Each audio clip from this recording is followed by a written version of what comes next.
आज हमारे सामने जो स्रोत है वो कोई रिपोर्ट या रिसर्च पेपर नहीं है। इसका शीर्षक है warriors of resilience, hope in rare disease.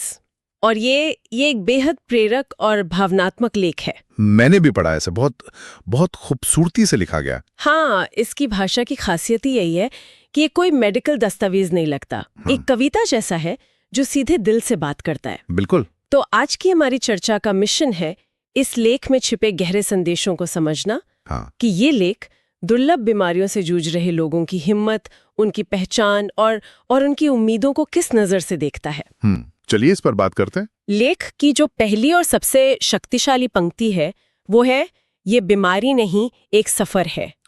ये सुनने में एक साधारण वाक्य लगता है, लेकिन मुझे लगता है सिर्फ इन कुछ शब्दों में पूरा दृष्टिकोण बदलने की ताकत है। बिल्कुल है। सिर्फ एक शब्द बदलने से, बीमारी की जगह सफर कहने से असल में क्या बदल जाता है? यह एक बहुत गहरा सवाल है और इसका जवाब भाषा के मनोविज्ञान में छिपा है मेरे हिसाब से। अच्छा। बीमारी शब्द अपने आप में एक ठहराव का एहसास देता है। एक फुल स्टॉप जैसा। हाँ, एक ऐसी स्थिति जो आप पर थोप दी गई है, एक अंतिम सच्चाई जैसी। इसमें एक लाचारी का भाव है। ठीक। लेकिन जैसे ही हम सफर शब्द का इस्तेमाल करते हैं तो पूरी तस्वीर बदल जाती है। सफर में गति होती है, एक रास्ता होता है और एक मंजिल की उम्मीद होती है। भले ही मंजिल साफ न दिखे, पर एक दिशा होती है। यह एक प्रक्रिया है, कोई अंतिम फैसला नहीं। तो ये सिर्फ एक सकारात्मक सोच वाली बात नहीं है, बल्कि ये व्यक्ति के हाथ में एक तरह का नियंत्रण वापस देने जैसा है। हाँ बिल्कुल, कि भले ही उन्होंने ये रास्ता नहीं चुना, पर उस रास्ते पर चलना कैसे है, ये कुछ हद तक उनके हाथ में आ जाता है। बिल्कुल, यही इसका सबसे शक्तिशाली पहलू है। यह पीड़ित होने की भावना को एक यात्री होने की भावना में बदल देता है। और अगर हम इसे बड़े परिप्रेक्ष्य से जोड़ें तो ये सिर्फ बीमारी के बारे में नहीं है। ये जीवन की किसी भी बड़ी चुनौती का सामना करने के बारे में है। सही बात है। चाहे वो करियर में कोई बड़ी असफलता हो या कोई व्यक्तिगत क्षति हो, कोई और संघर्ष, अगर हम उसे एक पूर्ण विराम ना मानकर एक लंबे सफर का पड़ाव मान ले तो उससे निपटने का हमारा तरीका और हमारी हिम्मत दोनों ही बदल जाते हैं। और ये सफर सिर्फ नजरिए तक ही सीमित नहीं है, ये पहचान को भी एक नया आकार देता है। हाँ। लेख इस बात पर बहुत जोर देता है, हम मरीज नहीं, हम योद्धा हैं। और एक जगह ये भी कहा गया है, वे हर दिन बिना शोर किए, बिना शिकायत के एक युद्ध लड़ते हैं।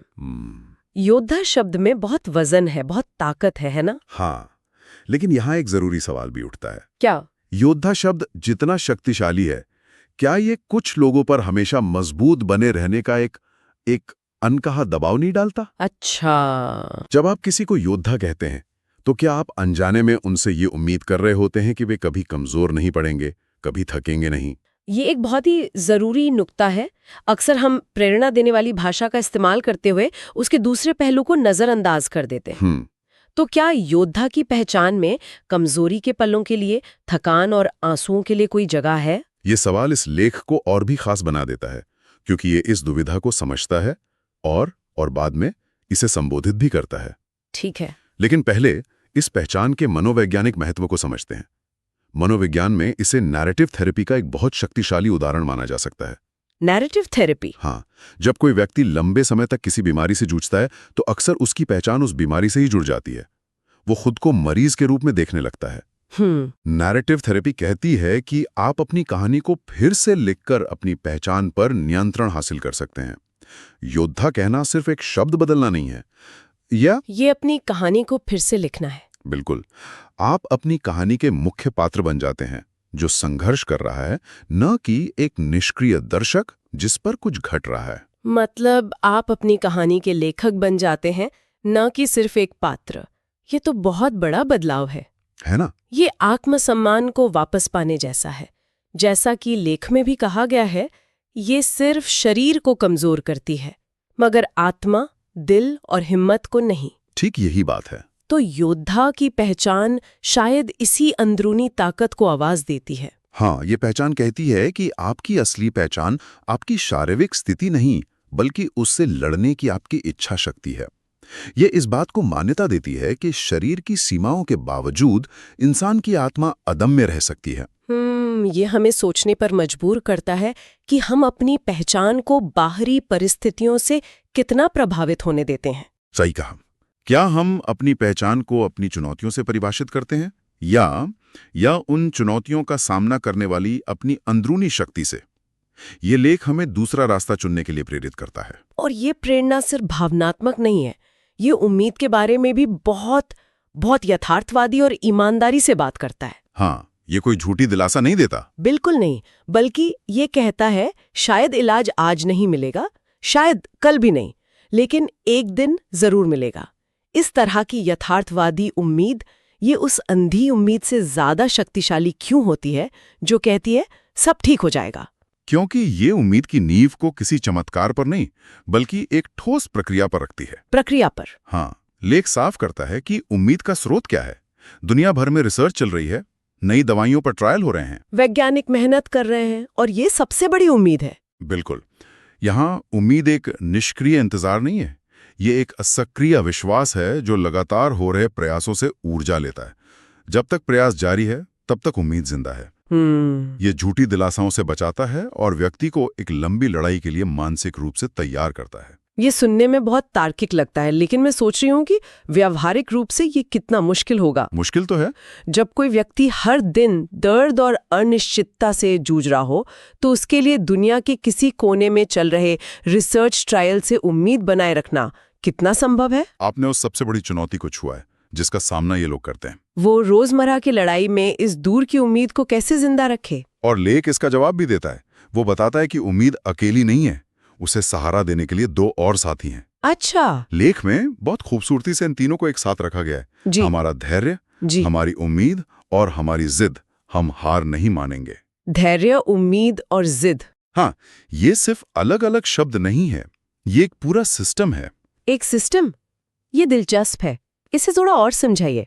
देखिए, सिर्फ उम्मीद पर टिके रहना बहुत मुश्किल है, खासकर जब नतीजे दूर हों। यहीं पर धैर्य काम आता है। धैर्य आपको लंबे समय तक टिके रहने की शक्ति देता है, जब कोई प्रगति न दिख रही हो। और जब धैर्य भी जवाब देने लगे तब जिद काम आती है। हाँ, ये एक तरह का संकल्प है, हार न मानने की, एक स्टबर्ननेस। तो धैर्य आपको वर्तमान में टिकाए रखता है, जिद आपको हारने से रोकती है, और उम्मीद इन दोनों के बीच एक पुल का काम करती है, जो आज के संघर्ष को कल की संभावना से जोड़ती है। बिल्कुल। ये तीनों मिलकर ही उस उम्मीद को बनाए रखते हैं जो रोजमर्रा की मुश्किलों से बड़ी होती है। और यहीं पर ये लेख योद्धा वाली बात पर वापस आता है और उसे और भी मानवीय बना देता है। हाँ, ये उस सवाल का जवाब देता है जो हमने पहले उठाया था कि क्या योद्धा कमजोर पड़ सकता है? हाँ। लेख इस बात को बहुत खूबसूरती से स्वीकार करता है। कभी थकान आएगी, कभी मन टूटेगा, कभी आंसू आएंगे।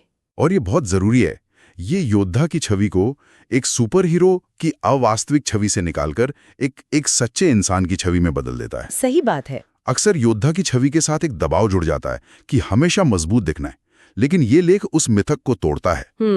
ये कहता है कि इन भावनाओं को महसूस करना, उन्हें स्वीकार करना लड़ाई का ही एक हिस्सा है। तो असली हिम्मत इन भावनाओं को दबाने में नहीं है? नहीं, बल्कि इनके बावजूद टिके रहने में है। आंसू आना हार नहीं है, वो उस थकान का सबूत है जो एक लंबी और कठिन लड़ाई लड़ने से आती है। ये स्वीकार्यता ही उस पहचान को टिकाऊ और सच्ची बनाती है। बिल्कुल। और इस लंबी लड़ाई का एक गहरा मकसद भी है, जो सिर्फ व्यक्तिगत नहीं है। लेख के अंत में एक विचार है जो इस पूरे संघर्ष को एक नया आयाम देता है। सही कहा।